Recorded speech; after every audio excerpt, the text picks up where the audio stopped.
Belinda is married and has 2 children, Lachlan and Maddie.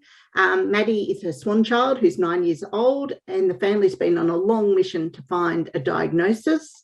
I feel like I've been on this mission a lot with Belinda. It's taken many years, and she's been part of our swan family for a while now, and we love having her as part of her swan family, but we do hope Maddie gets a diagnosis. Belinda's a registered nurse and a passionate advocate for children with undiagnosed and rare genetic conditions. So over to you, Belinda. Thank you. Hello, it's lovely to speak to you today and to meet you all. I'm just going to share my screen with you, and we're going to follow Madeline's journey. So we're just going to go through Madeline's journey, and as you can see, Madeline's a really cute looking, happy-go-lucky child, and from the outside you wouldn't think that there's any underlying conditions at all, but our journey has definitely been one with its ups and downs. The one thing that is very true about our journey, and this is a photo of me and my husband at a baby shower, and you think that you're going on a journey when you have a child, and that child is going to be born healthy and well, and you're going to do what everyone else does when they have a baby. There's a really good essay written called Welcome to Holland, and it's by an American author and social activist, Emily Kingsley.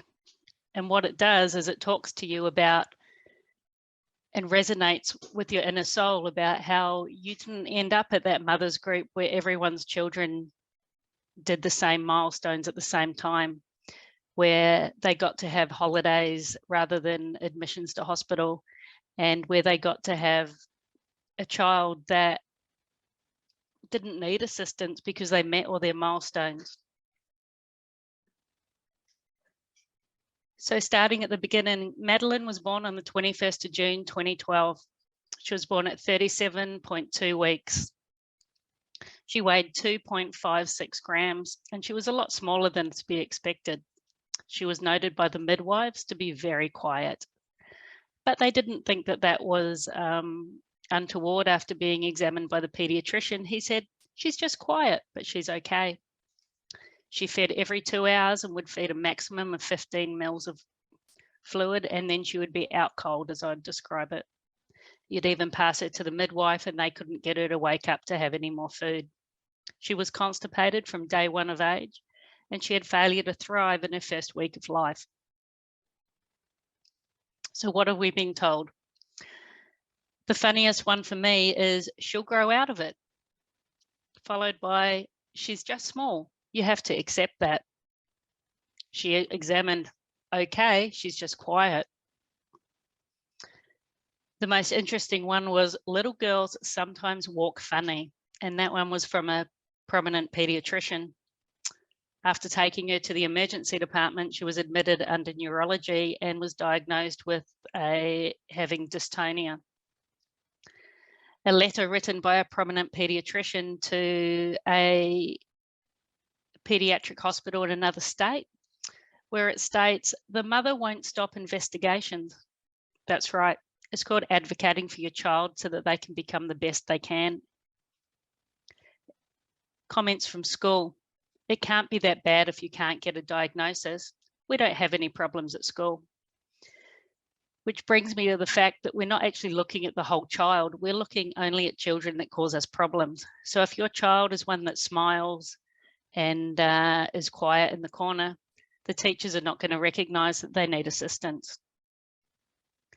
So for the next 9 years, our journey was filled with multiple hospital presentations. As you can see, these photos here, we've got with Madeline holding what I call the deli chip, or the little piece of paper you collected at emergency at Westmead Children's Hospital, and you waited till they called your number.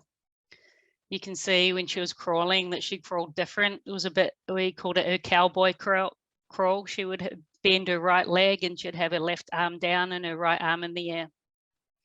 We had a nasogastric feeding tube for a period of time. She's very happy and loves her cavoodle, probably a little bit too much, and the cavoodle gets quite squashed at times. So what's the most common question we get asked about Madeline?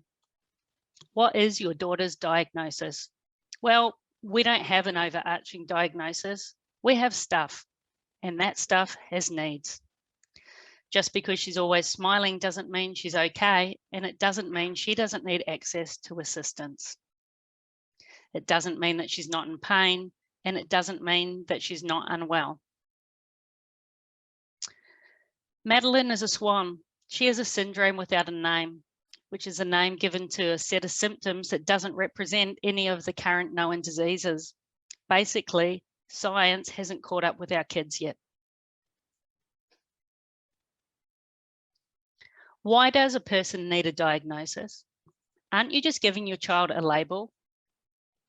Why do you want to label your child? She'll grow out of it. It doesn't matter. Well, actually, it does.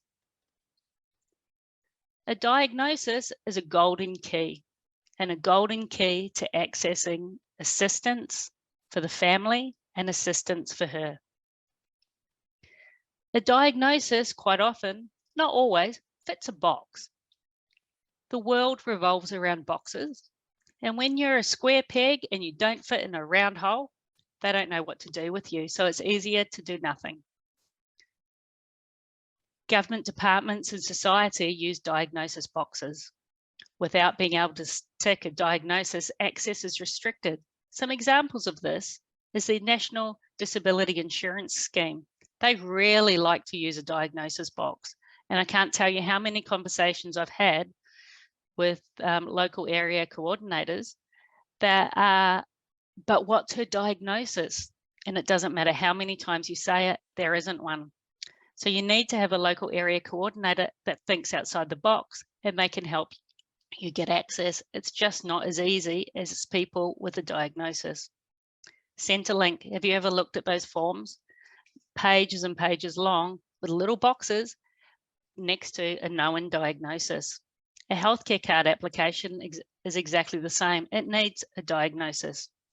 The education department, no matter what state you're in, uses diagnosis boxes. And if you don't have a diagnosis box, then they don't have something to tick.